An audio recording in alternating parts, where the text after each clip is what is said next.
اور ان کے کاروبار، اس پر روشنی ڈالی جائے۔ اس سے پیشتر ایک مرتبہ جھوم کر درود پاک پڑھیں صلی اللہ علیہ وسلم۔ صلاۃ و سلام علیک یا سیدی یا رسول اللہ یا حبیب اللہ صلی اللہ تعالی علیہ وسلم۔ معزز سامعین کرام، اسلام واحد ایسا مذہب ہے جس کے اندر زندگی کے ہر شعبے پر روشنی ملتی ہے، کہیں پر اندھیرا نہیں ہے، ہر جگہ اللہ تعالیٰ نے اجالا عطا فرمایا ہے۔ رہا مسئلہ کاروبار کا تو حضور صلی اللہ علیہ وسلم نے ایک موقع پہ فرمایا تھا کہ سچا کاروباری، سچا تاجر جب تجارت کرتا رہے اس کو اگر بستر پہ بھی موت آتی ہے تو اللہ تعالیٰ شہادت کی موت عطا فرماتا ہے۔ یہیں سے اندازہ لگا سکتے ہیں کہ اسلام میں تجارت کی کیا اہمیت ہے، اسلام میں تجارت کا کیا مقام ہے، کاروبار کا کیا مقام ہے۔ اور ہر مسلمان کو اس نیت سے ہی کاروبار کرنا چاہیے کہ وما من دابۃ الا علی اللہ رزقها، کہ زمین پر جتنے بھی رینگنے والے ہیں، چاہے وہ چرند ہوں، پرند ہوں، درند ہوں، جتنے بھی رینگنے والے ہیں، پاؤں سے چلنے والے ہیں، اللہ تبارک و تعالیٰ نے اپنے ذمہ کرم لے لیا ہے کہ انہیں روزی عطا فرمائے۔ یہ اللہ تعالیٰ کا خاص کرم ہے کہ اس نے اپنے ذمے لے رکھا کہ روزی پہنچائے، بس اب تو خالی ہیلے اور بہانے اور ذریعے لگاتے ہیں۔ ایک موقع پر چونکہ زمانے جاہلیت میں رواج تھا، یہ نعرہ لگا تھا کہ بچے زیادہ نہ ہوں، کیونکہ اگر بچے زیادہ ہوں گے تو ان کو کون کھلائے گا، ان کو کون پلائے گا، ان کی پرورش کون کرے گا۔ تو لوگ بچے پیدا ہونے سے پہلے ہی مارنے کی کوشش کرتے تھے۔ آج بھی زمانے جاہلیت کی کچھ تعلیمات اور زمانے جاہلیت کی کچھ باتیں ہمارے درمیان پروان چڑھ رہی ہیں، اور یہ معاشرہ، یہ سوسائٹی اپنے آپ کو بہت ترقی یافتہ معاشرہ اور سوسائٹی تصور کرتے ہیں۔ اس زمانے میں بھی یہی معاملہ تھا، تو اللہ تعالیٰ نے قرآن مقدس میں ارشاد فرمایا لا تقتلوا اولادکم خشیۃ املاق، مفلسی کے ڈر سے، غربت کے ڈر سے اپنے بچوں کا مرڈر مت کرو، انہیں قتل مت کرو، نحن نرزقکم وإیاہم، میرا رب فرماتا ہے کیوں گھبراتے ہو، ہم تمہیں بھی روزی دیتے ہیں، تمہاری اولاد کو بھی روزی دیتے ہیں۔ اللہ تبارک و تعالیٰ رزاق کائنات، روزی وہی دیتا ہے، بس ہیلے اور ذریعے اور بہانے لگانا ہمارا کام۔ حضور صلی اللہ علیہ وسلم نے امت کی تربیت کے طور پر چند چیزیں ارشاد فرمائی۔ ایک موقع پر حضور صلی اللہ علیہ وسلم نے فرمایا علموا بنیکم السباحۃ والرمی، حضور صلی اللہ علیہ وسلم نے فرمایا اپنی اولاد کو تیراکی سکھاؤ، تیرنا سکھاؤ، تیرنا سکھاؤ، حضور صلی اللہ علیہ وسلم نے فرمایا۔ اور کیا فرمایا، والرمی، اور تیر اندازی سکھاؤ، نشانہ لگانا، تیر اندازی سکھاؤ۔ وَلَنِعْمَ لَهَبُ الْمُؤْمِنَةِ مِغْزَلُهَا، حضور نے فرمایا عورت کے لیے کیا کھلونا ہو سکتا ہے، حضور نے فرمایا مومن خاتون کا سب سے شاندار جو کھلونا ہے، ہم لوگوں کو سمجھنا بڑا آسان ہے، وہ ہے جسے چرخہ کہا جاتا ہے۔ ہم لوگوں کو تو خوش ہو جانا چاہیے، ہمارے ہاں تراشن کا معاملہ ہے، تراشن اور چرخہ دونوں ایک ہی تو ہیں، جو ہاتھ سے چلے وہ چرخہ اور جو لائٹ سے چلے وہ تراشن۔ تو حضور نے فرمایا بہترین کھلونا ہے وہ جو چرخہ عورت اپنے ہاتھ سے چلاتی ہے، اور چرخہ چلانے میں جو آواز آتی ہے، حضور نے فرمایا اس کا مقام ایسے ہی ہے جیسے مجاہدین غزوے میں جائیں، جنگ میں جائیں، وہاں اللہ اکبر کی جو صدائیں بلند کرتے ہیں، اس چرخے کی آواز کا مقام اسی صدا کی طرح ہوتی ہے۔ اندازہ لگائیں اس صدا کی طرح اس کا مقام ہے، تکبیر کی طرح اس کا مقام ہے کہ جب عورت چرخہ چلاتی ہے، چرخہ عورت چلائے، مصطفیٰ فرمائے چرخے کی جو آواز ہے اس میں نعرہائے تکبیر کی صدائیں بلند ہوتی ہیں۔ اور جب میدان کارزار میں ایک مومن جاتا ہے، آواز لگاتا ہے، تو حضور صلی اللہ علیہ وسلم نے فرمایا وَالتَّكْبِيرُ فِي سَبِيلِ اللَّهِ أَثْقَلُ فِي الْمِيزَانِ، من 7 سماوات و 7 ارضین.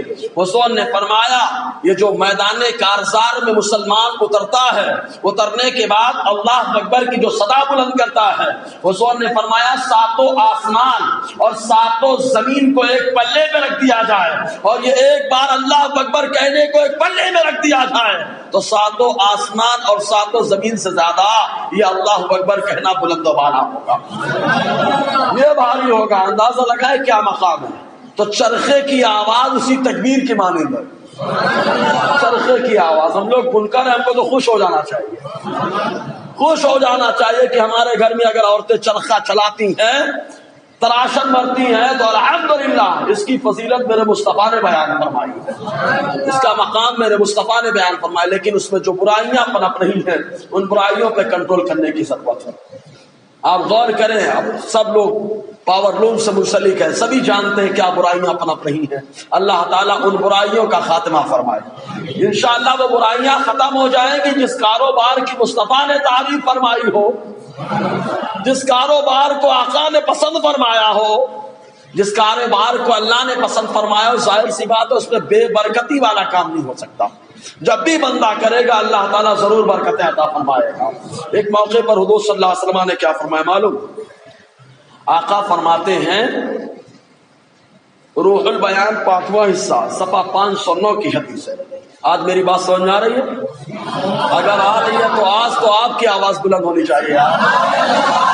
الحمدللہ ہم لوگ بھی اللہ تعالیٰ کے لیے جو ہے اللہ کی پاکی بولو، تکبیر بولو. پاکی بولنا، تکبیر بولنا رب کو بہت پسند ہے، بہت پسند ہے. جی اعلیٰ میرے فرماتے شور تکبیر سے تھر تھراتی زمین، شور تکبیر سے تھر تھراتی زمین، جنبش جیش نصرت پہ لاکھوں سلام، جنبش جیش نصرت پہ لاکھوں سلام.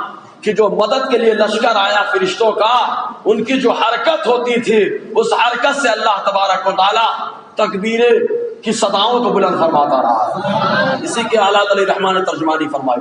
تو عورت کے ہاتھ میں جب چرخہ ہوتا ہے تو اس کی شان کیا؟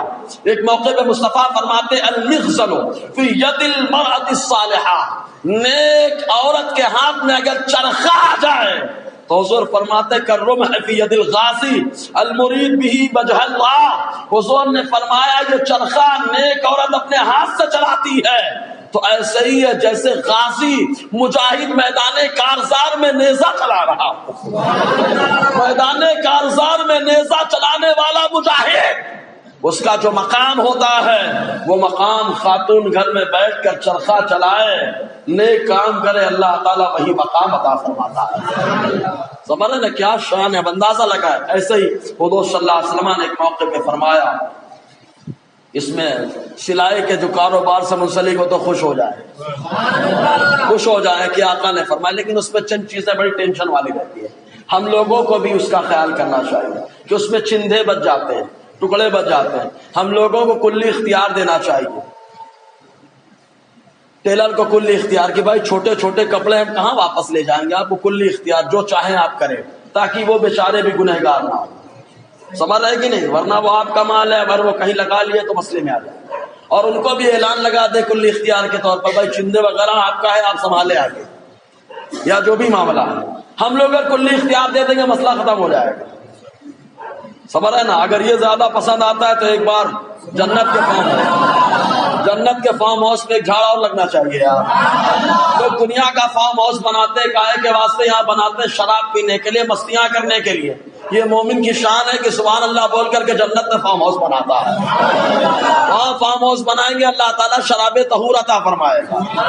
فارم ہاؤس کیا ہے؟ اپنا باغ ہوگا شاندار، وہاں پہ بنگلہ ہوگا، تو باغ میں کیسے جھاڑ لگیں گے، جھاڑ کیسے لگیں گے جنت میں؟ یہاں صدا بلند کرتے رہو، جھاڑ وہاں لگتا رہے گا. تو فارم ہاؤس ہے، اور کیا چاہیے؟ یہاں پہ جاؤ گے مٹر گشتیاں کرو گے، وہاں جاؤ گے تو اللہ تعالیٰ کلی اجازت عطا فرمائے گا، شراب طہور عطا فرمائے گا.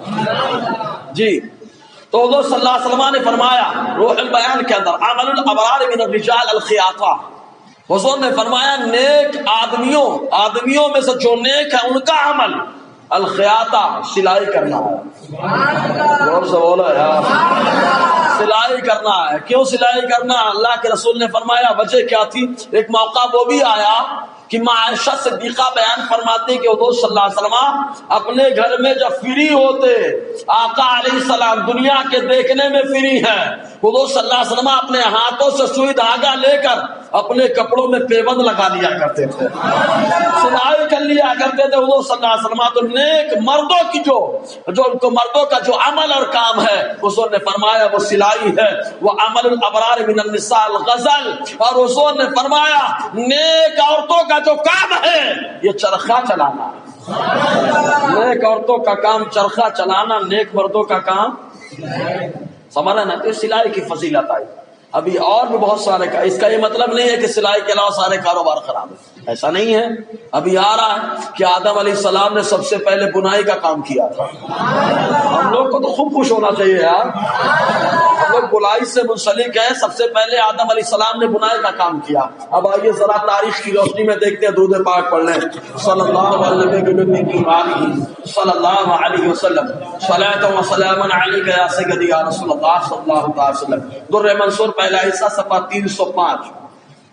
راوی خادم رسول حضرت انس بن مالک رضی اللہ تعالیٰ عنہ یہ بیان فرماتے کہ حضور صلی اللہ علیہ وسلم نے فرمایا حبط آدم و حوا عریانین جمیعا علیہما برق الجنہ۔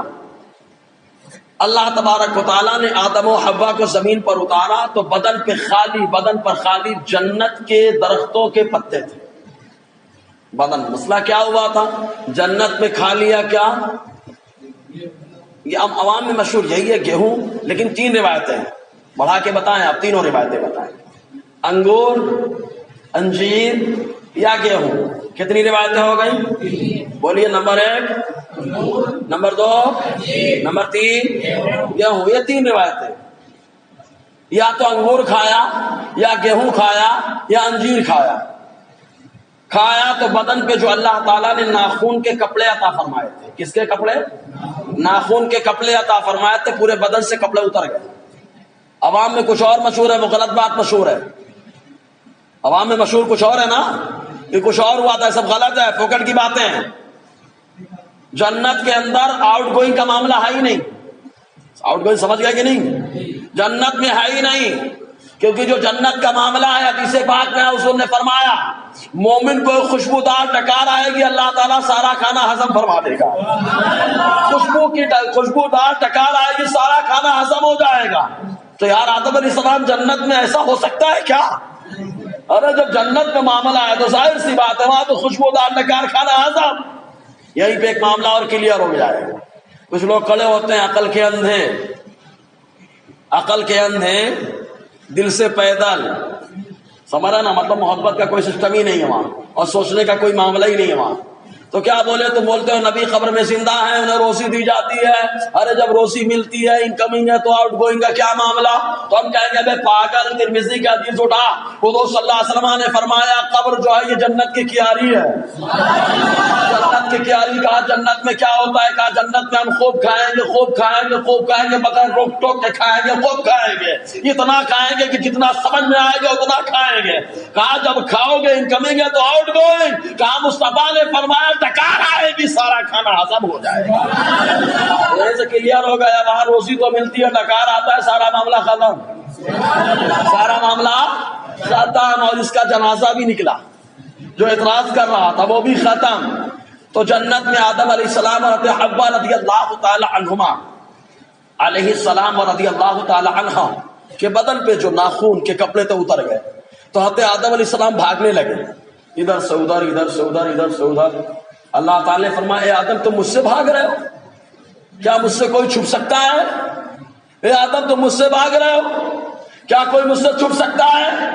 آج لوگ برہنہ ہو کے مستیاں کریں، ہاف پینٹ پہن کے گھومے، صدر کھول کر کے گھومے، اور اس کو ماڈرن تہذیب تصور کرے، ترقی یافتہ تہذیب تصور کرے۔ دیکھو آدم علیہ السلام سے جب رب نے فرمایا آدم تو مجھ سے بھاگ رہے ہو، کیا مجھ سے بھاگ سکتے ہو؟ آدم علیہ السلام نے عرض کیا مولا تجھ سے میں بھاگ نہیں سکتا، نہ تجھ سے چھپ سکتا ہوں، لیکن مجھے حیا آ رہی اس لیے چھپنے کی کوشش کر رہا ہوں۔ حیا آ رہی تو جو حیادار ہوتا ہے وہ چھپنے کی کوشش کرتا ہے، بدن چھپانے کی کوشش کرتا ہے۔ آدم علیہ السلام الگ الگ درختوں کے پاس گئے، کسی نے پتا نہیں دیا، لیکن انجیر کے پاس پہنچے تو انجیر آپ کے قدموں پہ گر گیا۔ اپنے پتوں کو پیش کر دیا انجیر نے، پتا پہنا آدم علیہ السلام حوا جنت سے نیچے زمین پر. صوفیہ سے پوچھا گیا، اے صوفیہ کرام، روح المعانی اور روح البیان کے اندر کہ آدم علیہ السلام کو جلدی سے زمین پر کیوں اتارا گیا؟ تو کہا اس حدیث پہ غور کرو جس میں اللہ نے فرمایا آدم اگر میرے محبوب کو پیدا کرنا مقصود نہ ہوتا تو میں تمہیں پیدا نہیں کرتا، نہ جنت کو پیدا کرتا، نہ جہنم کو، نہ آسمان کو، نہ زمین کو. تمہیں پیدا کرنا مقصود تھا محبوب، اس لیے ساری کائنات کو بنا رہا ہوں. صوفیاء کرام فرماتے اس پہ غور کرو، معاملہ کلیئر ہوگا. اللہ تعالیٰ اپنے محبوب کا جلوہ جلدی دیکھنا چاہتا ہے، اس لیے آدم کو زمین پر اتار رہا ہے. اس لیے آدم کو زمین پر اتار رہا ہے، جلوہ جلدی دیکھنا چاہتا ہے، اس لیے اللہ تعالیٰ اتارنا چاہتا ہے. آدم علیہ السلام کو زمین پر اتارا گیا، خالی پتے بدن پر چھپا لیے بدن کو. جب آئے زمین پر پہلی بار سورج نے آپ کے جسموں کا اور آپ کے چہرے کی زیارت کی. سورج نے، اب سورج کے کرنوں نے آ کر جب بوسہ لینا شروع کیا تو آپ کو گرمی کا احساس ہوا. فَأَصَابَهُ الْحَرُّ، جب گرمی کا احساس ہوا حتی قعد یبکی، آدم علیہ السلام بیٹھ کر رونے لگے، بیٹھ کر آنکھوں سے آنسو بہنے لگے. اللہ تعالیٰ کو آنسو بہانے والا بندہ زیادہ پسند ہے، بہت زیادہ پسند ہے. معلوم ہے روضے محشر کچھ سیاہیاں ہیں، کچھ لکوڈ بہنے والی چیزیں. روضے محشر بہت پاورفل ہوں گی، بڑا وزن ہوگا، اور ان میں سے شہید کے خون کا وزن، شہید کا خون بڑا پاورفل ہوگا. نمبر 2 عابد و زاہد جو اللہ کے خوف سے روتا ہے اس کے آنسو کا وزن. تیسرا وہ عالم جو لکھتا ہے اس کے قلم کی سیاہی کا وزن، اس کے قلم کی سیاہی کا وزن. سمجھ رہے کہ نہیں آپ؟ جی. تو دوست صلی اللہ علیہ وسلم نے فرمایا، انس فرماتے آدم علیہ السلام بیٹھ گئے، رونے لگے. جب رونے لگے آدم علیہ السلام تو حضرت حوا سے کہتے یا حوا قد آذاننی الحر، اے حوا مجھے گرمی نے تکلیف دی ہے، بڑی تکلیف ہو رہی ہے مجھے، بڑی تکلیف ہو رہی ہے مجھے. جیسے ہی کہا تکلیف ہو رہی ہے اللہ تعالیٰ نے بلبل سدرا کو بھیج دیا. آئے جبرائیل، جیسے ہی آئے کیا لے کر آئے؟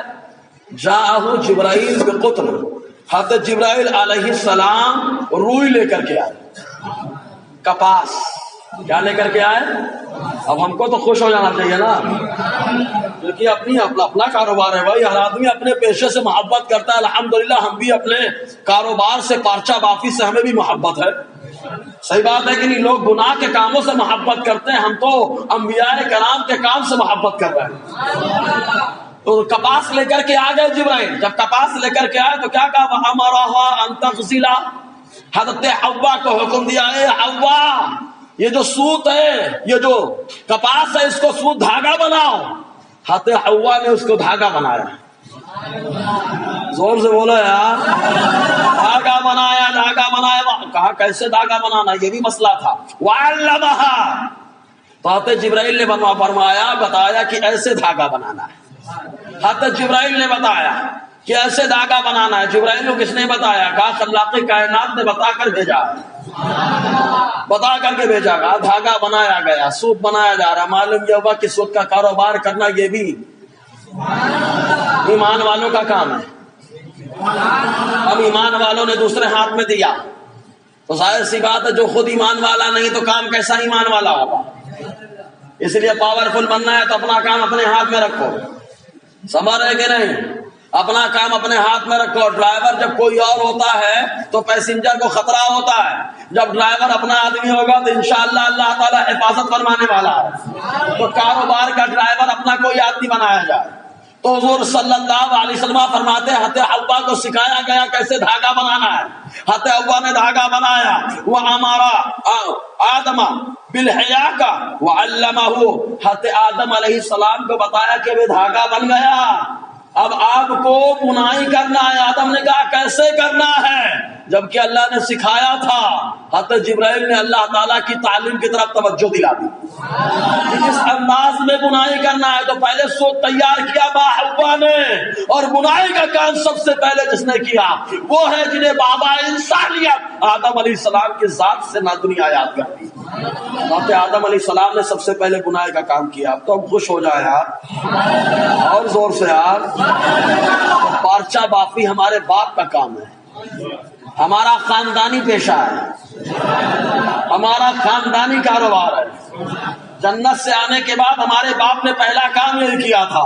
الحمدللہ ہم لوگ اسی لیے اس کاروبار کو پسند کرتے ہیں. جی اس کے بعد معاملہ کیا ہوا؟ آدم علیہ السلام اپنی بیوی حوا کو خالی ہاتھ تو لگاتے تھے لیکن ملاقات نہیں کرتے تھے. ملاقات سمجھ رہے ہیں؟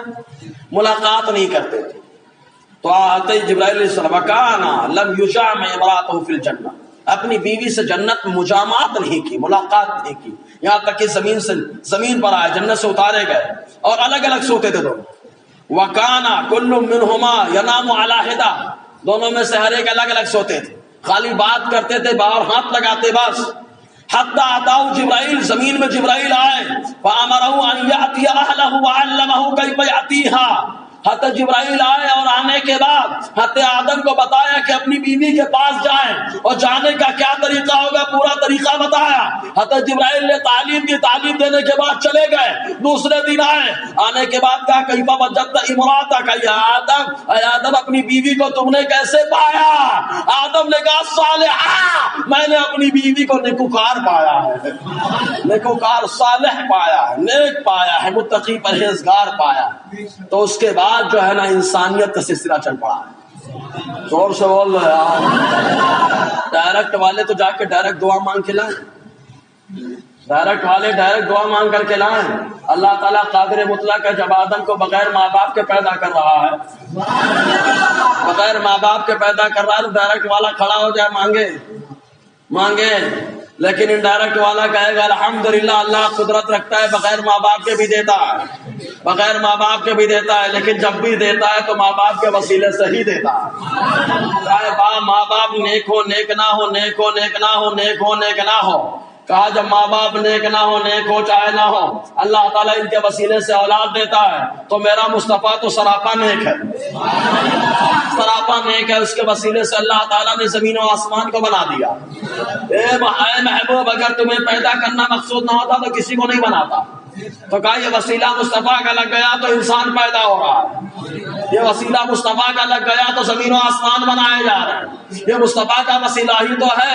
ہوتے کہاں خلیل بنا کعبہ منا، ارے لاکھ والی صاحبی سب تیرے گھر کی ہے. یہ مصطفیٰ کریم صلی اللہ علیہ وسلم کی شان. ایک حدیث پاک میں یوں آیا، یہ حدیث حاتم انس سے مروی ہے. میری بات آج سمجھ میں آ رہی ہے؟ سمجھ میں آ رہی تو ایک اور ماشاءاللہ. جی آج سبحان اللہ بولتے نا، آپ کا بھی فائدہ ہوتا ہے. اور اس کے علاوہ جہاں پہ اللہ کی تسبیح اور ذکر ہو وہاں رحمت کے فرشتے بھی ہوتے ہیں. یہ تو ہمارا نصیب ہے، ہم لوگ بول بول کے رحمت کے فرشتے کے پاس بازوان رحمت میں آ جاتے ہیں. یہ ہمارا نصیب ہے، ورنہ تالی بجا کر کے لوگ درمیانہ کام کر لیتے ہیں. درمیانہ کام سمجھے، نہ ادھر کا نہ ادھر کا، بیچ میں لٹکا رہا لگا رہا ایک دم. جی حضرت انس بن مالک رضی اللہ تعالیٰ سے مرفوع. اب ایک علمی گفتگو، حدیث ایک مرفوع ہوتی ہے. ہمارے یہاں شاید پہلی بار خدا کا شکر ہے حدیث کا معاملہ تو چلا، ورنہ واقعاتی دنیا میں ہم لوگ بہت ٹہل رہے تھے. اور لوگ واقعہ بیان کر کے سمجھتے ہیں کہ سب سے بڑے علامہ فہامہ ہم ہی ہیں. یہی لوگ علامہ فہامہ بننے کے چکر میں کیا گڑبڑی کر دی ہے معلوم؟ بولے ان علماء سے کیا خیر کی امید لگائی جائے جو مال کا میل کھاتے، مطلب زکات. علماء کے بارے میں ڈائریکٹ الزام لگا دیا کہ وہ زکات کا میل کھاتے، ان سے کیا امید لگائی جائے. اب ان پاگلوں سے پوچھا جائے تو کیا کھاتا ہے، تیرے مدرسوں میں کیا ہوتا ہے؟ الحمدللہ ہم تو زکات مال کا میل نہیں کھاتے. بول دو یار، ہم بتائیں گے نا کیسے. اور یہ جو جملہ جو ہے نا یہ سرکار تک پہنچ رہا ہے. کہاں تک پہنچ رہا ہے؟ سرکار تک. اب یہ بخاری وغیرہ پڑھے تو معلوم ہو، بخاری وغیرہ پڑھے تو معلوم ہو. تو سن کر اگر کوئی بیان کرتا ہے تو کوئی بیان کرنے سے علم آ جائے ضروری نہیں ہے. سمجھ رہے کہ نہیں؟ علماء پہ انگلی اٹھانے سے پہلے 10 بار اپنے گریبان کو جھانک کر دیکھ لو کہ تمہارا معاملہ کیا ہے. تو بولے مال کا میل کھاتے ہیں، ان سے کیا خیر کی امید لگائی جائے. اب اے پاگل یہ نہیں دیکھتا کہ جو عالم ہے میرے مصطفیٰ نے فرمایا نبیوں کا وارث ہوا کرتا ہے. یہ نظر نہیں آیا تجھے کہ آقا نے نبیوں کا وارث فرمایا؟ اور نبی کا وارث جو ہوتا ہے، وارث تو حقیقت میں وہی ہوتا ہے جو اپنے مورث کے طریقے پہ چلا کرتا ہے. اور مصطفیٰ جسے وارث کہے تو اس سے بولے خیر کی کیا امید لگائی جائے. اب آؤ ذرا دیکھیں کیا واقعتاً میل کھاتا ہے. آؤ بخاری شریف کی حدیث پاک، کتاب الزکاۃ. حضرت بریرہ رضی اللہ تعالی عنہا جو حضرت عائشہ صدیقہ رضی اللہ تعالی عنہا کی باندھی ہے، حضور صلی اللہ علیہ وسلم بڑی شفقت ان کے اوپر فرماتے تھے۔ حضرت بریرہ ایک دن شاندار گوشت بنا رہے تھے، اور جب اچھا گوشت بنتا ہے تو مہکتا بہت ہے، زور سے بولو نا یار۔ یہ اور بات ہے کہ ذبیحہ گڑبڑ ہو جاتا ہے تو کھانے میں بھی عجیب سا لگتا ہے، ذبیحہ شاندار ہو جائے تو مہکتا بڑا پیارا ہے نا، مہکتا ہے۔ اب قوت شامہ خراب ہو تو مہک کچھ اور لگے تو الگ بات ہے۔ جس کو پیشاب کی عادت لگی ہو، جس کو عادت لگی ہو جڑی کو گوشت مہکے، ضروری تھوڑے نہیں ہے، وہ سمجھ رہے کہ نہیں؟ گندی مکھی کو ہمیشہ غلاظت پسند ہے، اس کا یہ مطلب نہیں کہ گیہوں خراب ہو گیا، وہ سمجھ رہے کہ نہیں؟ اجڑی کھانے والی قوم، پیشاب پینے والی قوم کیا جانے کہ اس کی شان کیا ہے۔ بڑا شاندار بن رہا تھا، آقا تشریف لائے، حضور صلی اللہ علیہ وسلم آ رہے۔ آپ کی قوت شامہ تو یہ کہ مسجد نبوی میں بیٹھ کر کے جنت کی خوشبو لیتے ہیں، اور جنت کی خوشبو لیتے ہی نہیں، جنت کی خوشبو دیتے بھی ہیں، بھینی خوشبو سے مہک جاتی ہے گلیاں واللہ۔ آقا علیہ السلام جنت کی خوشبو دیتے بھی ہیں، لیتے بھی ہیں، دیتے بھی ہیں، یہ آقا کی شان ہے۔ آ گئی صحابیہ، بیٹی کا نکاح ہے، خوشبو کا انتظام نہیں، آقا نے فرمایا شیشی لائی؟ ہاں یا رسول اللہ، اس نے فرمایا لا ادھر، پیشانی پہ انگوٹھا لگایا، نکال کر کے شیشی میں ڈال دیا، فرمایا جا تیری بیٹی کے واسطے خوشبو کا انتظام ہو گیا۔ جب میرے بریلی کے تاجدار نے دیکھا تو برجستہ سرکار کی بارگاہ میں عرض کر دیا اور کہا واللہ جو مل جائے میرے گل کا پسینہ، مانگے نہ کبھی کی طرح نہ پھر شاہد الحق ہو۔ یہ آقا کے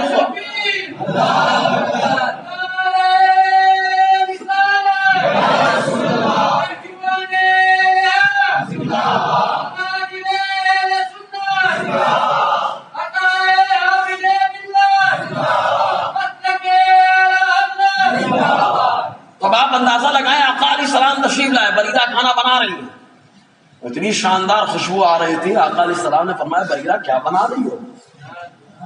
اس کا یہ مطلب نہیں کہ مصطفیٰ کو نہیں معلوم، سب معلوم، سب معلوم۔ یہ تو بریرہ کی حوصلہ افزائی کے لیے پوچھا کیا بنا رہی ہو بریرہ، ورنہ مصطفیٰ کو تو جنتی اور جہنمی بھی معلوم۔ اسی کی حدیث لے کے آگے دو نمش سے کہا جانتے ہو، صحابہ سے کہا جانتے ہو کیا ان دونوں میں؟ صحابہ نے کہا اللہ اس کے رسول خوب جانتے ہیں۔ صحابہ جانتے ہیں کہ مصطفیٰ جانتے ہیں، صحابہ جانتے ہیں کہ مصطفیٰ جانتے ہیں، یہ وہابہ نہیں جانتا۔ صحابہ جانتے ہیں کہ مصطفیٰ جانتے ہیں، سمجھ رہے نا؟ حضور صلی اللہ علیہ وسلم نے فرمایا دائنے ہاتھ کے بارے میں تو صحیح بات ہے، اس کے بارے میں فرمایا اس کے اندر ان لوگوں کا نام لکھا ہوا ہے ولدیت کے ساتھ، قبیلے کے ساتھ، جن کو اللہ تعالیٰ جنت میں ٹھکانہ عطا فرمائے۔ اے اللہ کے نبی آپ نے کھول کے دیکھا نہیں، کیسے معلوم ہے کہ ولدیت ہے؟ اے اللہ کے نبی آپ کو کیسے معلوم کہ قبیلے کا نام ہے؟ تو مصطفیٰ کہیں ہم کھولے چاہے نہ کھولے، اللہ تعالیٰ نے پہلے ہی کھول کے بتا دیا ہے۔ ہمارے کھولنے سے کیا ہوتا، اللہ نے کھول کے بتا دیا ہے، سمجھ رہے کہ نہیں؟ اس کو نہیں معلوم پاگل کو، ویسے ہاف پینٹ تو کبھی نہیں سمجھ جاتا، سمجھ رہے نا؟ دونوں ہاف ہے، پینٹ بھی ہاف، مائنڈ بھی ہاف۔ جی کہا کیا بنا رہے ہو؟ کہا سرکار گوشت۔ حضور نے فرمایا میرا حصہ نہیں لگاؤ گی بریرہ، میرا حصہ یعنی مجھے نہیں کھلاؤ گی؟ سرکار کہہ دے تو کیا بات ہے یار، مطلب وہ کھانا قبول ہو گیا جس کھانے کو سرکار فرمائش کے طور پر مانگے، ورنہ ساری کائنات تو وہ دیتے ہیں ساری کائنات کو۔ واہ کیا جود و کرم ہے شہ بطحا تیرا، نہیں سنتا ہی نہیں مانگنے والا تیرا۔ لیکن محبوب آج حوصلہ افزائی کر رہے ہیں، میں تو کہوں گا میرے مصطفیٰ کی نظریں دیکھ رہی تھی، آقا کی نظریں دیکھ رہی تھی، کچھ پاگل آئیں گے جو میرے وارثوں پہ انگلی اٹھائیں گے، جو میری امت کے علماء پہ انگلی اٹھائیں گے اور کہیں گے یہ مال کا مال کھانے والا ہے، اس سے کیا خیر کی امید لگائی جائے؟ تو آقا علیہ السلام نے فرمایا بریرہ میرا حصہ نہیں لگاؤ گی؟ کہا سرکار صدقے کا ہے، صدقے کا ہے، مال کا میل زکات و صدقہ یہی ہے نا، مال کا میل زکات و صدقہ یہی ہے نا۔ کہا سرکار صدقے کا ہے. آقا نے فرمایا اللہ کے صدقاتن ولنا ہدیتن. اے بریرہ دینے والے نے تم کو دیا، صدقہ دیا تھا، اب تم مالکہ ہو گئی ہو، اب تم مجھے اٹھا کر دے دو تو یہ صدقہ نہیں رہے گا، یہی تحفہ اور ہدیہ بن جائے گا.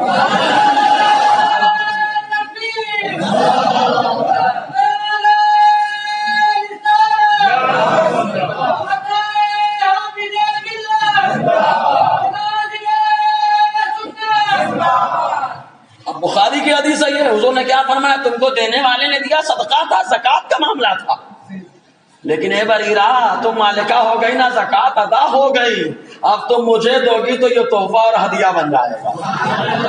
مدرسے میں کیا ہوتا ہے؟ آیا بچے کو دیا، بچہ مالک ہوا، لے کے جا بھی سکتا ہے، موڈ میں آیا لے کے جائے لے کر کے، بھائی وہ مالک ہے. لیکن ماشاءاللہ بچے اپنے مدرسے کے وفادار ہوتے ہیں، غدار نہیں ہوتے کہ اپنے نبی کی تعلیم سے غداری کر جائیں، اپنے مدرسے سے غداری کر جائیں. الحمدللہ وہ کہتے ہیں اتنا ڈھیر مال میں کہاں لے کے جاؤں گا، کہاں لے کے جاؤں گا؟ اتنا ڈھیر مال لے کے بھی وہ جا سکتے ہیں نا، اپنا گھر بھی بنا سکتے ہیں نا، شاندار محل بھی بنا سکتے ہیں، آپ کی طرح بنگلے بھی بنا سکتے ہیں، سب کچھ کر سکتے ہیں. لیکن وہ بچے کہتے ہیں میں مالک ہو گیا، یہی میرے لیے کیا کم ہے کہ سرکار نے مجھے اتنا دیا جتنی میری اوقات نہیں، اتنا مل گیا مجھے. وہ کہتے ہیں یہ میری طرف سے مدرسے کے لیے تحفہ، اور تنخواہ اسی سے. کیا یہ مال کا میل ہے؟ زور سے بولیے، مال کا میل ہے؟ تو یہ بولنے والا پاگل ہو گیا کہ نہیں ہو گیا؟ یہ بولنے والا پاگل ہو گیا. اگر یہ پاگل نہیں ہوتا تو سرکار کی حدیث سے بغاوت نہیں کرتا، سرکار کے بارشوں کے خلاف بھونکتا نہیں، علماء کے خلاف زبان دراسی نہیں کرتا. الحمدللہ جو بھی آقا کا بارش ہوتا ہے وہ میل نہیں کھاتا، جب وہ کھاتا ہے تو ہدیہ اور تحفہ کھایا کرتا ہے. اور ہدیہ تحفہ کھانا تو میرے نبی کی سنت ہے، آقا کی سنت ہے. آؤ دیکھو سلمان فارسی سے پوچھو سلمان کیا معاملہ ہے؟ کہا حضور کی نشانی بتائی گئی ہے کہ صدقہ نہیں کھائیں گے، آقا کی نشانی یہ ہے کہ ہدیہ کھائیں گے. کہا پہلے دن لے کے گیا کھجور، کہا ہدیے کا صدقے کا ہے. صحابہ سے کہا کھا لو، دیکھو صدقہ صحابہ کھا رہے ہیں، انگلی تمہاری کہاں پہنچ گئی؟ مال کا میل ہے کہ نہیں ہے؟ صدقہ صحابہ کھا رہے ہیں، کہاں تمہاری انگلی پہنچ گئی؟ صحابہ کی ساتھ تک. آقا نے فرمایا تم لوگ کھا لو. صحابہ نے کھایا، لیکن کتنا خیر کیا کہ امت کے لیے ہدایت کے اللہ تعالیٰ نے انہیں ستارے بنا دیا. سارے صحابہ عادل ہیں، انہوں نے کوئی کنجوسی نہیں کی حدیث بتانے میں، انہوں نے کوئی کاہلی نہیں کی دین پھیلانے میں، انہوں نے کوئی لاپرواہی نہیں کی دین پھیلانے میں. الحمدللہ جان کی بازی ہاتھوں میں رکھتے رہے، مصطفیٰ کے دین کو پھیلاتے رہے. آقا نے کھلایا. دوسرے دن سلمان فارسی لے کے آیا، کہا سرکار یہ ہدیے کا ہے. آقا نے فرمایا کل تم لوگوں نے کھایا، آج آ جاؤ میرے ساتھ مل کر کے کھاؤ، میرے ساتھ مل کر کے کھاؤ. تو آقا علیہ السلام نے کہا اس لیے انگلی اٹھانے سے پہلے 10 بار سوچنے کا. 4 انگلی تمہاری طرف ہے، 1 انگلی دوسرے کی طرف ہے. تو مرفوع حدیث وہ کہ صحابی روایت کریں اور مرفوع کہہ دیں، مطلب آقا کا فرمان ہے. در منصور اور مصطفی الفردوس کی حدیث سے پاک حضرت انس بن مالک فرماتے اول من حاک آدم علیہ السلام، سب سے پہلے پارچہ بافی کا کام، سب سے پہلے بنائی کا کام، سب سے پہلے کپڑا بنانے کا کام جس نے کیا وہ ابو البشر آدم علیہ السلام کی ذات ہے. سب سے پہلے آدم علیہ السلام نے پارچہ بافی کی، سب سے پہلے انہوں نے کپڑا بنائی کا کام کیا. اب اور آگے بڑھیں، سارے نبی کیا کرتے رہے؟ تو جو مشہور انبیاء کرام ہیں، تفسیر در منصور پہلا حصہ صفحہ 305 کے اندر ہے. راوی رئیس المفسرین عبداللہ ابن عباس رضی اللہ تعالیٰ عنہما یہ بیان فرماتے ہیں آدم علیہ السلام بنائی بھی کرتے تھے، کھیتی بھی کرتے تھے. ہم لوگوں نے کھیتی چھوڑ دی، کھیتی کی طرف بھی توجہ دو. آپ سمجھ رہے نا؟ وہ بھی بناؤ جس کی زمینیں ہوتی ہیں حکومت وہی کرتا ہے. سمجھ رہے کہ نہیں؟ زمینوں کی طرف بھی توجہ دینے کی ضرورت ہے، ادھر بھی جائیں وہ کاروبار. عبداللہ ابن عباس فرماتے کانا آدم علیہ السلام حراسا، حضرت آدم علیہ السلام کاشتکاری بھی کیا کرتے تھے. زور سے بول لو یار. سبزیاں گیہوں وغیرہ پیدا کرنا یہ آدم علیہ السلام نے. معلوم ہے کچھ مسالے خوشبودار ہوتے ہیں نا، کچھ پھول بھی خوشبودار ہوتے ہیں. تو یہ پھول اور یہ مسالے خوشبودار کیسے ہوئے؟ آدم علیہ السلام جب جنت سے اترے نا تو جنت کی خوشبو لے کر کے آئے، جنت کی خوشبو لے کر کے آئے. تو جو پھول جو مصالح آپ کے قریب رہے اللہ تعالیٰ نے ان میں خوشبو پیدا فرما دی. معلوم یہ ہوا نبی کے قریب رہو اللہ جنتی خوشبو عطا فرمائے گا، جنتی خوشبو عطا فرمائے گا. نبی کی تعلیمات سے قریب رہو اللہ خوشبو عطا فرمائے گا. آدم علیہ السلام کاشتکاری کرتے تھے. وَكَانَ إِدْرِيسُ خَيَّاطًا، ادریس علیہ السلام سلائی کیا کرتے تھے. ادریس علیہ السلام سلائی کیا کرتے تھے. وَكَانَ نُوحٌ نَجَّارًا، اور نوح علیہ السلام بڑھائی گیری کارپینٹر کا کام کیا کرتے تھے، بڑھائی گیری کیا کرتے تھے. چنانچہ یہی تو ہوا تھا، اللہ تعالیٰ نے پہلے حکم دیا اے نوح ساگوان کے درخت لگاؤ، لگا دیے درخت، تو کاشتکاری بھی تو ہو گئی. زور سے بولا نا یار، اللہ کے حکم سے درخت لگایا گیا. اور یاد رکھو کاشتکاری کرنا، درخت لگانا ایک حدیث پاک میں آیا. حضور صلی اللہ علیہ وسلم نے فرمایا اگر کوئی بندہ درخت لگاتا ہے تو جو لوگ اس سے پھل کھائیں، پتے استعمال کریں اور اس کے سائے میں بیٹھے، جتنے لوگ بیٹھیں گے فائدہ حاصل کریں گے. مرنے کے بعد درخت لگانے والے کو اللہ ثواب عطا فرماتا رہتا ہے. تو درخت لگانے کا اتنا فائدہ، اب ہمارے گھر کے سامنے، گلیوں کے سامنے جہاں میدان ہو درخت لگاؤ، اس لیے کہ درخت آپ لگاؤ گے سائے میں جو بھی بیٹھے گا اللہ تعالیٰ قبر میں اس کا فائدہ عطا فرمائے گا. ہے نا، اس کی طرف بھی توجہ دینے کی ضرورت ہے. جی تو آپ نے نوح علیہ السلام کو حکم دیا ساگوان کے درخت لگائے، بڑے ہو گئے. اس کے بعد کٹائی کی مطلب کٹائی کی. یہ بھی معلوم ہوا کہ لکڑی کٹائی کا کاروبار بھی ایک نبی نے کیا ہے. اچھا نوح علیہ السلام کا نام کیا تھا پوچھ لوں؟ کیا نام تھا؟ ماشاء اللہ درس قرآن میں رہتے ہیں تو پھر ماشاء اللہ. دو روایتیں ہیں، عبد الغفار یا یشکر. زور سے بولو نا، کیا نام تھا؟ عبد الغفار یا یشکر. آپ کا نوح لقب کیوں پڑا؟ نوح مانے ہوتا ہے بہت رونے والا. مسئلہ کیا تھا معلوم؟ عقل ابھی آئے گا. قابل بڑا نالائق نکلا. سب سے پہلے مرڈر بھی اس نے کیا، سب سے پہلے شادی کے میٹر میں باپ کے خلاف بھی یہی گیا، ہے نا. نہیں عقلیمہ سے کروں گا، لبودہ سے کیوں کروں؟ لبودہ سے نہیں کروں گا، عقلیمہ سے کروں گا میں، باپ کے خلاف، اللہ کے فرمان کے خلاف. اور سب سے پہلے رشتے کی عظمت کو پامال کرنے والا بھی یہی قابل تھا. اور سب سے پہلے لڑکی کو لے کے بھاگنے والا بھی یہی نالائق تھا. سب سے پہلے بھاگا تھا، لے کر کے بھاگا. اور جانے کے بعد آباد کیا، شیطان آیا. شیطان نے کہا جانتے آگ نے کیوں حابیل کی قربانی کو قبول کر لیا، تیری قربانی کو قبول کیوں نہیں کیا؟ کہا کیسے، کیا ہوا؟ کہا جو تیرا بھائی حابیل ہے نا وہ آگ کی پوجا کرتا تھا. اچھا آگ کی پوجا کرتا تھا، میں بھی کروں گا. لگ گیا پوجا کرنے میں. اس کے بچے اور ہیں وہ بھی پوج لگے آگ کے چکر میں. اور آگ کو چاہے جتنا مناؤ، جو زیادہ ہی وہ کرتا ہے اسی کو جلاتی ہے. یہ تو دنیا کا میٹر ہے، آخرت میں اور جلائے گی آخرت میں. تو آتے نوح علیہ السلام ان کو سمجھانے کے لیے آئے تھے. جب وہ لوگ نہ مانے تو آپ نوح علیہ السلام میں کے دور میں جو ایمان لائے تھے وہ شیث علیہ السلام کی نسل سے تھے. آدم علیہ السلام کے شہزادے شیث علیہ السلام کی نسل سے. تو ان کو ایمان لائے نوح علیہ السلام پر، ان کو کشتی پہ چڑھنے کا حکم ملا، وہ محفوظ رہے. لیکن قابیل کے لڑکے بات کی طرح وہ نوح علیہ السلام کی بات نہ مانے، ایمان نہ لائے. تو ان کی حالت میں آپ روتے تھے، آنسو بہاتے تھے، اتنا زیادہ روتے کہ یہ سدھرنے کا نام نہیں لے رہے، خوب آنسو بہاتے. تو اللہ تعالیٰ نے ان کے آنسو بہانے کی ادا کو پسند فرمایا اور نوح کے لقب سے قرآن میں یاد فرمایا، اس لقب سے یاد فرمایا. سمجھ میں آیا؟ جی. تو نوح علیہ السلام ساگوان کا درخت لگایا، کٹائی کی، تختے تیار ہوئے، بن رہی ہے. پہلا جہاز آتے نوح نے بنایا ہے. دنیا بولتی یہی ایجاد کرنے والا، وہ بنانے والا. ارے پانی پہ چلنے والا جہاز سب سے پہلے جس نے بنایا وہ بھی ایک نبی کی ذات ہے. ایک نبی نے بنایا ہے. سمجھ رہے نا؟ یہ اللہ تبارک و تعالیٰ جسے نوازنا چاہے کتنا نوازے گا. اور لوگ کہتے ہیں جہاز کو سب سے پہلے کس نے بنایا؟ ہم کہیں گے اللہ تبارک و تعالیٰ نے سب سے پہلے اڑنے والی چادر عطا فرمائی ہے. ہم کہیں گے اس سے پہلے بھی اللہ تعالیٰ نے اڑنے والا تخت عطا فرمایا. کہا کس کو؟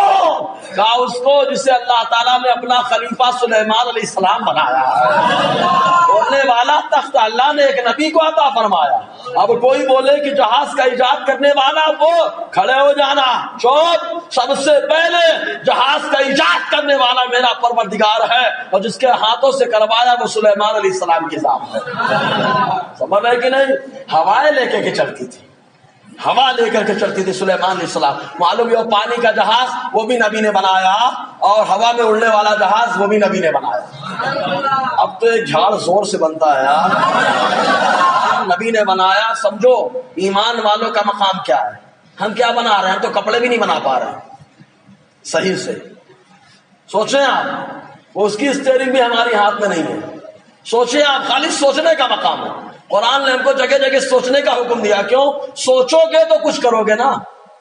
جب سوچو گے نہیں تو کیا کرو گے یار؟ سب سے پہلے سوچ اچھی کرو.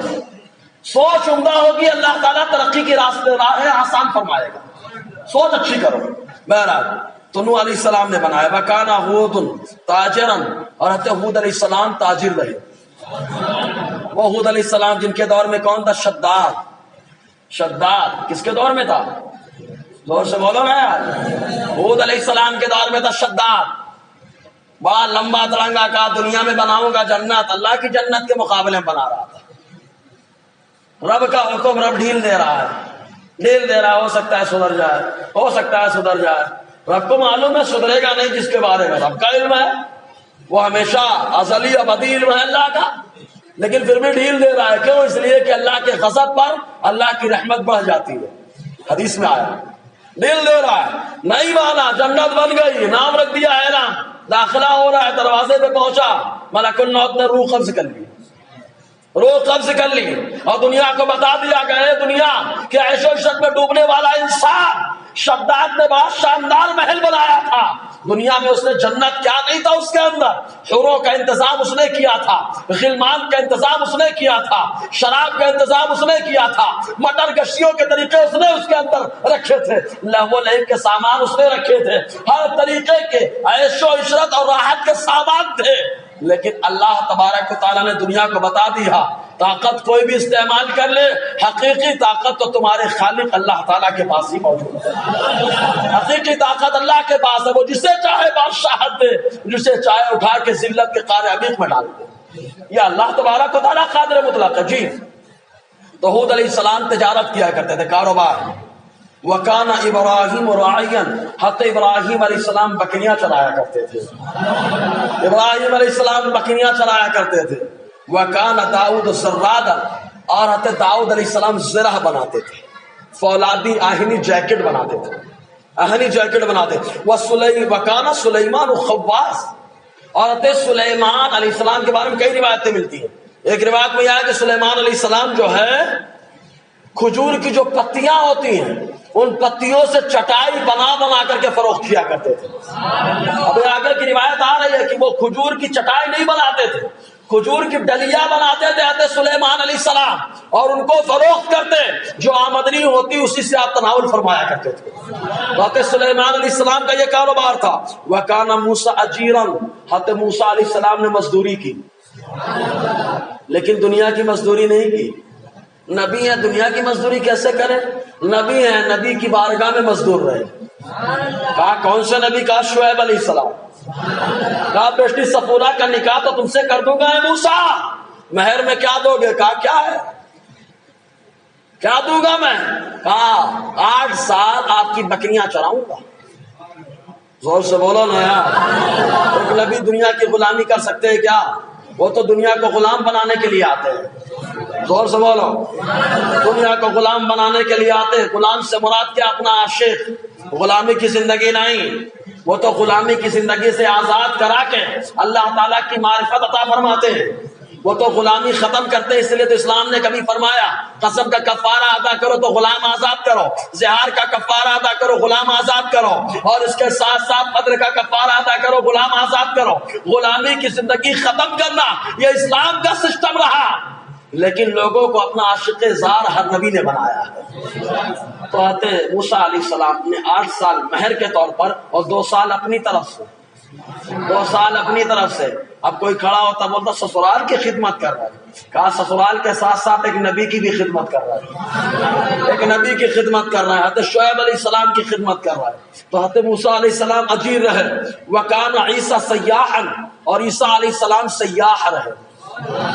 عیسیٰ علیہ السلام سیاح تھے, کچھ نہیں, خالی آپ دیکھتے تو دنیا میں کیا چل رہا ہے, کیا ہو رہا, اور آپ کے ساتھ آپ کے ماننے والے حواری رہتے تھے. اب سیاح کمائی کا ذریعہ کیا, تو اللہ تعالیٰ نے یہ طاقت دی حضرت عیسیٰ علیہ السلام کو کہ زمین پر جب بھی ان کے حواریوں کو بھوک لگتی ہے, عیسیٰ بھوک لگی ہے, انتظام فرمائے, آپ زمین پر ہاتھ مارتے, اللہ گرم روٹی پیدا فرما دیتا, گرم گرم روٹیاں پیدا فرماتا ہے. ایک موقع وہ آیا کہ کہا نہیں, اب زمین سے بہت کھایا, اب آسمان سے کھائیں گے, زمین سے بہت کھا لیا, اب آسمان سے کھائیں گے. حضرت عیسیٰ نے رب کی بارگاہ میں دعا کی, اللہ تبارک و تعالیٰ نے سجا ہوا کھانے سے ایک دسترخوان کو نازل فرما دیا.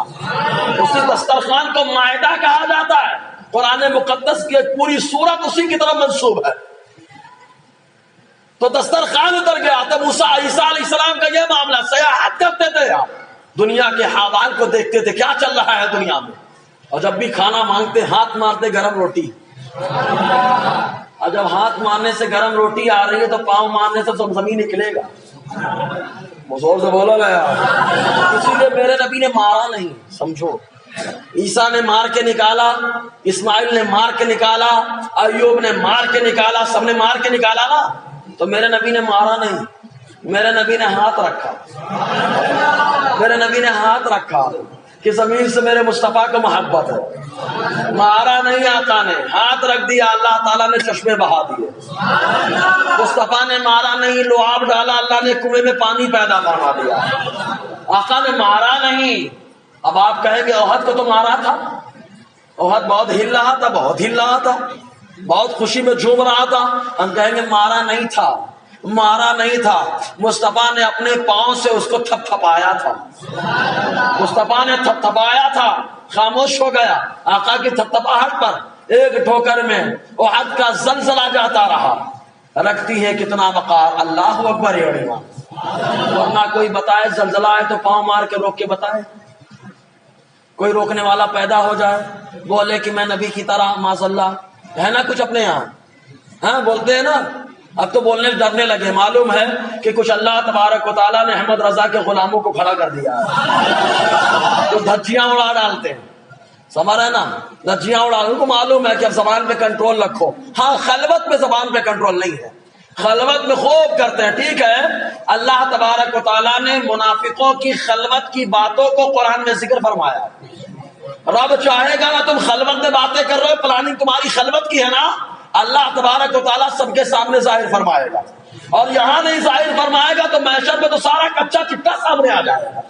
وہاں معلوم ہو جائے گا کس کو کتنا دین کا درد تھا اور کس کو کتنا دنیا کا درد تھا, سب معلوم ہو جائے گا. رب کو سب معلوم ہے, خلاق کائنات وہ ہے, اور اس نے دنیا میں بھیجا کیوں جانتے ہیں؟ الذی خلق الموت والحیات لیبلوکم ایکم احسن عملا. اللہ نے زندہ کیا, پیدا کیا, موت بھی دے گا, کیوں؟ تاکہ آزمائے تم میں سے بہتر عمل کرنے والا کون ہے. مسجد کو آباد کرانے والا کون ہے, مسجد سے روکنے والا کون ہے, مسجد کا ماحول بنانے والا کون ہے, مسجد کا ماحول خراب کرنے والا کون ہے, نمازیوں کو سنی بنا کر کے آقا کا عاشق زار بنانے والا کون ہے, اور گستاخان رسول کے زمرے میں شامل کرنے والا کون ہے. رب تعالیٰ سب روزے میں شک چیک کر کے کچا چٹا ہمارے سامنے پیش فرمائے گا. وہاں کیا کریں گے آپ؟ ساری عزت وہاں نکال لی جائے گی, ساری عزت, بڑے عزت دار بندے, ساری عزت نکال لی جائے گی. ساری عزت تو اللہ تعالیٰ نے ایمان والوں کو عطا فرمائی ہے. قرآن کا وعدہ سچا وعدہ, عرش حق ہے, مسند رفعت رسول اللہ کی, دیکھنی ہے حشر میں عزت رسول اللہ کی. جی تو ابراہیم عیسیٰ علیہ السلام سے عہد کرتے تھے. اب میرے نبی کیا کرتے رہے, اب میرے نبی کی باری آئی. وکان محمد صلی اللہ علیہ وسلم شجاعا جعل رزقہ تحت رمحہ. حضور صلی اللہ علیہ وسلم کو اللہ تعالیٰ نے شجاع اور بہادر بنایا کہ میدان کارزار میں نکلے. اللہ تعالیٰ نے مال غنیمت عطا فرما دیا. مال غنیمت, آگے حدیث آ رہی ہے, سب سے افضل غذا, سب سے افضل روزی حضور صلی اللہ علیہ وسلم نے فرمایا افضل الکسب الجہاد. سب سے بہترین کمائی میدان کارزار میں نکل کر جو مال غنیمت حاصل کی جائے، حاصل کیا جائے، اس مال غنیمت کو کھانا۔ اس کے بعد حضور نے فرمایا تجارت ہے امانت کی شرط کے ساتھ، اس کے بعد حضور نے فرمایا کاشتکاری ہے، پھر کاروبار ہے۔ حضور صلی اللہ علیہ وسلم نے یہ شان بیان فرمائے تو حضور صلی اللہ علیہ وسلم مال غنیمت کو تناول فرماتے رہے، اس کو پسند فرماتے تھے۔ اور حضور صلی اللہ علیہ وسلم کے پاس بظاہر کچھ نہیں ہوتا تھا، لیکن اللہ نے سب کچھ عطا فرمایا تھا۔ ایک دوسری روایت میں آیا، حدیث درود پاک پڑھنے میں سناؤں گا، صلی اللہ علیہ وسلم صلاۃ و سلام علیک یا سیدی یا رسول اللہ صلی اللہ علیہ وسلم۔ در منصور کے اندر ہے، پہلا حصہ صفحہ 306۔ اگر سمجھ میں آ رہا تو ایک بار اور بول دو یار۔ ہاں، شاید پہلی بار یہ سب موضوع گفتگو ہو رہی کیا؟ میرے علم ہے، میرا علم بہت کوتا ہے، ہمارے بزرگوں نے تو ہر موضوع پر کلام فرمایا۔ ہمارے بزرگوں سے ہمیں یہی یقین ہے یار کہ ہمارے بزرگوں نے ہر موضوع پہ کلام کروایا۔ یہ اور بات ہے کہ ہمارے کان اس قابل نہیں تھے کہ ان کے فرمان کو سن سکیں ہر موضوع پہ، تبھی تو حوالہ مل رہا ہے۔ بزرگ نہیں فرماتا تو حوالہ کہاں سے ملتا؟ اور لوگ اپنی ڈینگیں مان لیتے، ہم نے یہ کیا، ہم نے یہ کیا۔ ارے ہم نے کچھ نہیں کیا، ہم نے تو وہی کیا ہے جو ہمارے بزرگوں نے ہم کو عطا فرمایا ہے۔ بزرگوں نے تو پہلے ہی کلام فرما دیا ہے۔ جی حضرت عبداللہ ابن عباس رضی اللہ تعالیٰ عنہما بیان فرماتے، لوگوں سنو، ان انبیاء کرام کے کاروبار کے بارے میں تمہیں بتاتے ہیں جن کا تذکرہ قرآن میں موجود ہے۔ سنو، آدم علیہ السلام کاروبار کی شکل میں کیا کرتے تھے؟ تجارت، کاشتکاری کرتے تھے۔ نوح علیہ السلام بڑائی گیری، ادریس علیہ السلام درجی گیری، اور داؤد علیہ السلام زرہ بناتے تھے۔ موسیٰ علیہ السلام بکریاں چلاتے تھے۔ حضرت ابراہیم علیہ السلام کاشتکاری کرتے، عظیم الضیافہ، کاشتکاری کر کر کے آپ مہمان نوازی بھی خوب کیا کرتے تھے، مہمان نوازی بھی خوب کرتے تھے۔ یہی وجہ کہ عرب آج میں ان کے اندر جو حضرت ابراہیم علیہ السلام کی نسل ہے، آج بھی ان کے اندر مہمان نوازی بہت پائی جاتی ہے۔ پہلے دیکھو، کوئی آدمی کاروبار کرنے کے لیے اگر چلا جاتا عرب شریف میں تو تنخواہیں بہت زیادہ ہوتی تھی۔ زور سے بول دو، سمجھ گیا تو؟ تنخواہیں خوب زیادہ ہوتی تھی کیونکہ وہ مہمان نواز ہے، اپنا بھائی یا دور سے آیا ہے۔ لیکن ابھی کم ہے، ابھی کم ہے، مطلب گڑبڑ کچھ لگتا ہے مجھے۔ آپ کو بھی سمجھ میں آ رہا ہے کہ نہیں؟ کیونکہ ابراہیم علیہ السلام کی نسل بہت مہمان نواز ہے، بہت مہمان نواز ہے۔ شعیب علیہ السلام بکریاں چلایا کرتے تھے۔ حضرت لوط علیہ السلام بھی کاشتکاری کرتے تھے، اور حضرت صالح علیہ السلام تجارت کیا کرتے تھے۔ حضرت سلیمان علیہ السلام کو اللہ تعالیٰ نے بادشاہت عطا فرمائی، بادشاہت عطا فرمایا، ایسی بادشاہت، لیکن بادشاہت کرنے کے باوجود آپ مہینے میں روزے رکھتے تھے۔ 6 روزے پہلے عشرے میں رکھتے، 3 روزے بیچ والے عشرے میں، اور 3 روزے آخر والے عشرے میں۔ مطلب اس طریقے سے مہینے میں آپ 12 روزے رکھا کرتے تھے۔ اور آپ کا کاروبار کیا تھا؟ وکالت لو 900 سربہ، آپ کے پاس 900 شاندار قسم کے اونٹ تھے اور بکریوں کے ریوڑ تھے۔ وَثَلَاثَةُ مَهْرِيَّةٌ، اور اعلیٰ درجے کے 300 اونٹ تھے۔ مطلب 1000 آپ کے جانور تھے، ان جانوروں کا دودھ نکال کر لوگوں کو دودھ پلایا کرتے تھے۔ مطلب دودھ کا کاروبار کرنا سلیمان علیہ السلام کا طریقہ۔ اگر سمجھ میں آئے تو زور سے بول رہے یار، دودھ کا کاروبار کرنا بھی ایک نبی کا طریقہ ہے، سمجھ رہے کہ نہیں؟ تو حضرت سلیمان علیہ السلام یہ کام کرتے تھے۔ بادشاہ تھے حالانکہ، ارے ہر نبی بادشاہ ہوتا ہے یار، ہر نبی بادشاہ ہوتا ہے، بس دیکھنے والی نظر چاہیے۔ جی، اور حضرت عیسیٰ علیہ السلام کیا کرتے تھے معلوم؟ حضرت عیسیٰ علیہ السلام کے پاس جو بھی کھانا آتا فوراً کھا لیتے، اور لوگ کہتے کل کے لیے آپ نے کیا رکھا؟ تو فرماتے الذی خدانی سوف یعشینی، ارے جو مجھے ابھی دوپہر میں کھانا کھلایا وہ رات میں مجھے کھلا دے گا، اور جو رات میں مجھے کھلاتا ہے وہ سویرے کھلا دے گا۔ حضرت عیسیٰ علیہ السلام یہ فرماتے، اور آپ ہمیشہ اللہ تعالیٰ کی عبادت کرتے، دن میں روزہ رکھتے اور رات میں قیام کرتے۔ اور حضور صلی اللہ علیہ وسلم کے بارے میں آیا کہ آقا علیہ السلام بکریاں چلایا کرتے تھے۔ تو اس طریقے سے سب کے کاروبار دیکھیں آپ، یہ چند کاروبار، کپڑے کا کوئی کاروبار ہے، کوئی بنائی کر رہا ہے، کوئی سلائی کر رہا ہے، کوئی کاشتکاری کر رہا ہے، کوئی بکریاں چلا رہا ہے، کوئی بکریوں کا دودھ، اونٹوں کا دودھ نکال کے فروخت کر رہا ہے۔ اس طریقے سے انبیاء کرام کے الگ الگ کاروبار رہے۔ اب شکار کرنا یہ بھی ایک معاملہ آتا ہے نا، کہ انبیاء کرام نے شکار کیا کہ نہیں کیا؟ بتاؤ کہ روک دوں یہیں پہ، بتا بس آخری بات پیش کروں گا اور یہیں سے انشاءاللہ اگلے ہفتے شروع کر دوں گا. ایک روایت خالی سناؤ بس. آدم علیہ السلام جب زمین پر اتارے گئے، پہلی بار جب زمین پر اتارے گئے تو آپ سے پہلے دو یہاں پر جاندار تھے. ایک جاندار گدھ پرندہ تھا اور دوسرا جاندار مچھلی کا معاملہ تھا، مچھلی تھی. ایک خشکی کا پرندہ اور ایک تری کا جانور جس کو مچھلی کہا جاتا ہے. ان لوگوں کا طریقہ کیا ہوتا تھا، گدھ جب بھی رات ہوتی تو رات کے وقت چلا جاتا دریا کے کنارے اور مچھلی کنارے آ جاتی، دونوں وہیں پر رات میں رہتے، سویرے پھر الگ الگ ہو جاتے. ان کا طریقہ یہ تھا. حضرت سعید بن جبیر رضی اللہ تعالیٰ عنہ فرماتے در منصور پہلا ایسا صفحہ 212 کے اندر کہ جب اللہ تعالیٰ نے آدم علیہ السلام کو زمین پر اتارا تو گدھ اور مچھلی گدھ خشکی میں اور کیا کہتے ہیں گدھ پرندہ خشکی میں رہتا تھا اور مچھلی تری میں. وَلَمْ يَكُنْ فِي الْأَرْضِ غَيْرُهُمَا، ان لوگوں کے علاوہ کوئی اور جاندار نہیں تھا. فَلَمَّا رَأَى النَّسْرُ آدم، جب گدھ نے حضرت آدم علیہ السلام کو دیکھا، دو پاؤں سے چلتا ہے. وَكَانَ يَعْوِي لِلْحُوتِ وَيَبِيتُ عِندَهُ كُلَّ لَيْلَةٍ، اور رات کے وقت گدھ مچھلی کے پاس چلا جاتا، وہی رات گزارتا روزانہ. تو جب گیا تو کیا کہتا، یا حوت، اے مچھلی، لقد هبط اليوم الى الارض، زمین میں آج ایسے جانور کو اتارا گیا، جاندار کو اتارا گیا کہ یمشی علی رجلین، جو دو پاؤں سے چلتا ہے اور دو ہاتھ سے پکڑتا ہے. مچھلی کیا کہتے، لئن کنت صادقا، اگر تو سچ کہہ رہا ہے کہ سن، ما لی فی البحر من منجا ولا لکا فی البر، سن لے اگر ایسا معاملہ ہے تو سمندر میں ہم نہیں بچ پائیں گے اور خشکی میں تو نہیں بچ پائے گا. معلوم یہ ہوا کہ آدم علیہ السلام جب زمین پر آئے تو آپ نے بنائی کا بھی کام کیا، کاشتکاری بھی کی اور اس کے ساتھ ساتھ مچھلیوں کا شکار بھی فرمایا. ابھی تو مچھلی یہ کہہ رہی ہے شکار، انشاءاللہ شکاری سے آگے بات رہے گی. اللہ تعالیٰ کہنے سننے سے زیادہ عمل کی توفیق عطا فرمائے. دوران گفتگو غیر شرعی کلمات نکلے ہو